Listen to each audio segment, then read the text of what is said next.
Гүлжайна Атаханова өзүнүн жетекчисине сүйүүсүн арнады. Куудул теле алып баруучу ырчы Гүлжайна Атаханованын чыгармачылык менен гана алектенбестен тармактык бизнесте иштеп жүргөндүгү маалым. Жакында эле ырчы дал ошол тармактык бизнесинин жетекчиси Бакыт Алиев менен «Сүйүү жашка карабайт» деген чыгарманы дуэт ырдап чыгышты. Аталган ырды алгач Атаханованын жеке концертине ырдап чыгышты. Жогорудагы ыр угармандар тарабынан жакшы кабыл алынганбы? Айтор Куудул айымдын Москвадагы чайканалардын биринде өткөргөн концертинде дагы ырдоону туура көрүшкөн деп Барс медиа сайты жазып чыкты.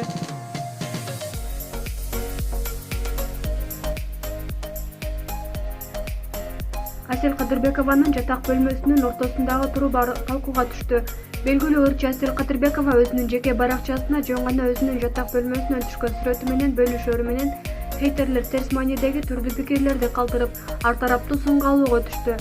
Талкуу жараткан нерсе сүрөттө бөлмөнүн ортосундагы труба себеп болгон. Тактап айта турган болсок, бөлмөдөгү труба сыяктуу болуп көрүнгөн нерсе негизи кийим салуучу шкафтын эшиктери кошулган жер.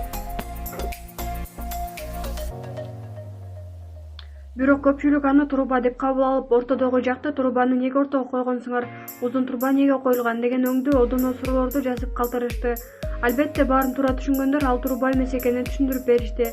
Айрымдар таптакыр эле Асель кызынын жатуучу манежин кондиционердин алдына коюп койгонуна таң калып, акыл айтып кеңеш берүүгө өтүштү. Булак аргумент KG.